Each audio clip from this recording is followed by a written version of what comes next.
that could ever happen. You know, I was sick of all the pro fighters making this millionaire Dan Lambert, like putting him in a tough situation. Like they're coming to him, Joanna, Dustin, George, to protect their precious little feelings. Oh, Dan, Colby's such a mean person. He's a bad guy. Oh, he says mean things about me. Kick him off the team, blah, blah, blah. Hey, guess what? I'm not on the team no more. I'm not your teammate. I'm not your roommate, George. Now I'm just your daddy. I give you your spanking. So if you got something to say, you don't go to Dan Lambert and crying like a grown-ass adult. You're a grown adult professional fighter, and you're going to another grown adult who's a successful businessman, Dan Lambert, and you're crying about your precious little feelings. Oh, win. Because I'm the toughest fight out there. No one wants to fight me. I mean, Marty Fake Newsman knows if he fights me with a competent ref that doesn't give him free timeouts in the fight, he has no chance to win. I did concuss Usman and wobbled him multiple times in that fight, but we just found out that Usman still has a couple brain cells left in that thick little skull of his because he's looking for easier fights with two little lightweight soy boys in Jorge Masvidal and Conman McGregor. So, you know, these guys are smart, man. They don't want to say my name because they know what happens when they say my name. They're going to be in for the fight of their life.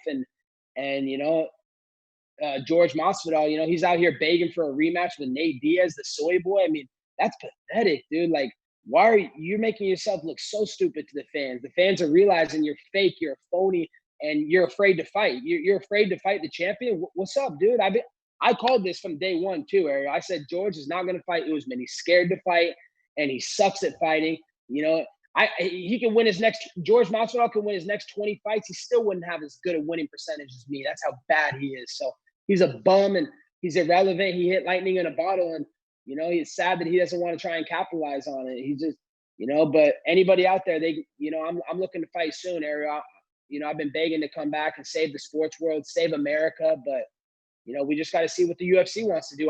I want Marty Fake Newsman, but the last thing Marty Fake Newsman wants is to get locked in a cage with me again, especially if it's going to be a fair playing field, because he knows he can't beat me unless he cheats.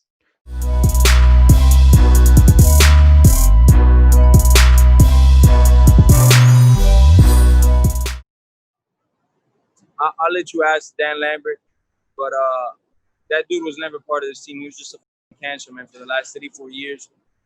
You know, man, at the end of the day, he didn't feel safe in here, man. I wonder why. Are you happy he's gone?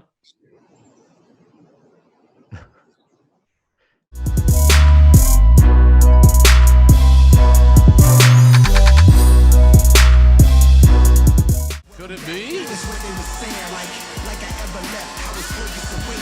Mike Tyson and his posse. Mike Tyson has arrived! There go Henry. So you got a piece of leaves Just hold on a second. Calm down. Got your thugs out here. You educated gentlemen? I'm going to say this to you one time, Tyson. Shut your mouth when I'm talking to you. Say it one more time. Here. I'm going to give you one chance to apologize to me, or I'm going to knock you the hell out. Drop this fool, man. Drop this fool, man. Drop this fool, man. Apologize to me right now. Okay, you look great. Apologize to me before I knock your damn teeth down your throat. You understand me?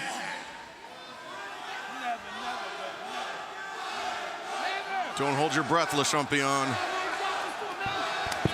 Oh, Jericho. Oh, no. Slugging Tyson. Tyson trying to look at right hand on Belfort by Jericho. My God, all hell is breaking loose. All hell is breaking loose here. The locker room is empty to restrain the ring. Mike Tyson's trying to come back. Look how many are trying to hold him back and they can't. Tyson trying to get back at Jericho. Tyson moves.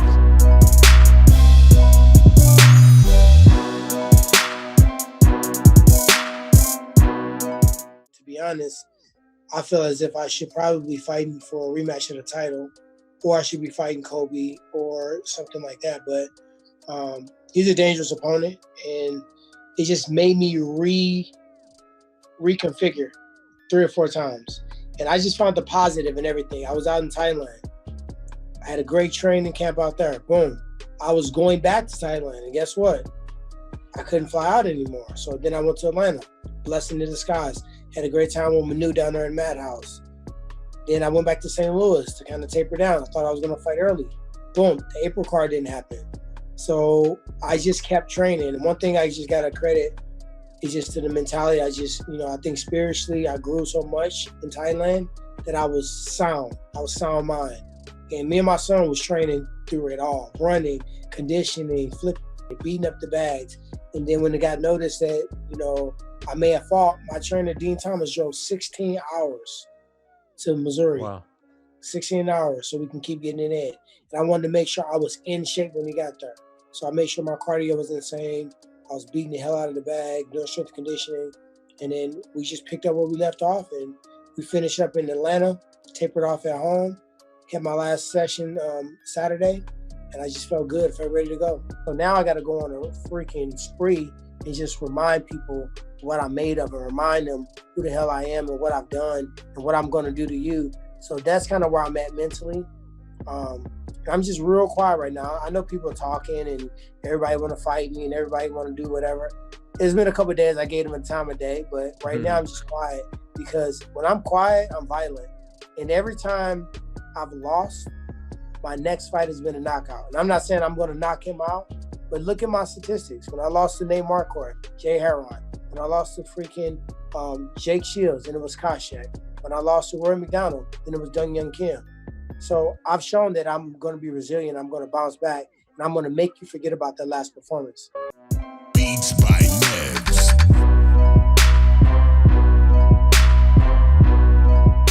All right, what is going on here, Jorge? We thought that we were on a path to you versus Kumaru Usman. We thought this fight was happening, and then all of a sudden, tweet out on Saturday afternoon, you're going to run it back with Nate. Kumaru was talking about Conor McGregor, saying you don't want the fight anymore. Can you clear the air for us? What is going on? What is going on? Well, Kumaru, who's asked for an insane amount of money, he had one of the worst pay-per-view cards of 2019. I had the best.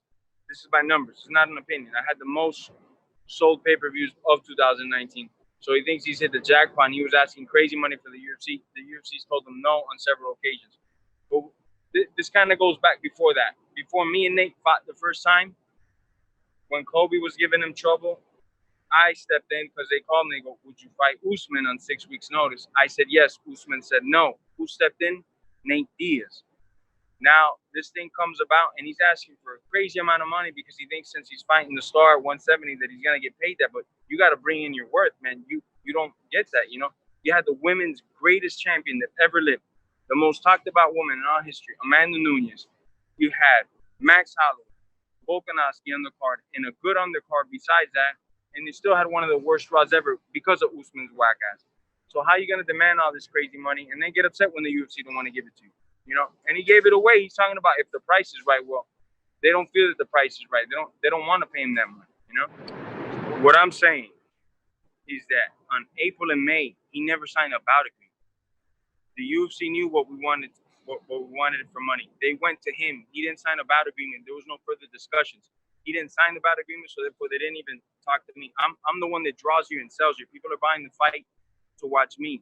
So they don't care about him. They already got me on board. They know that if they get him to sign, they're going to compensate me. They're going to take care of me. His ass ain't signed the paper on any of those days. And when he had the chance, when he for real had the chance that he was getting ready for it in November, why do you think they were supposed, like he always says, it was supposed to be him and that other fragile dude in November, right? What happened? Why didn't they scrap it out? How did me and Nate out of nowhere come out? How did that happen? Because he said no to me. He straight up, when they called him and said, you want to fight Masvidal in 6 weeks? He said no. 3 hours later, he called back. He's like, you know what? I think I might take it. Too bad. Nate had already stepped up to the plate and said, let's go. Let's run it. What's the big deal? This guy is, and that's why that fake news and all that stuff, it's going to happen, man. I'm going to dictate when it's going to happen and not him,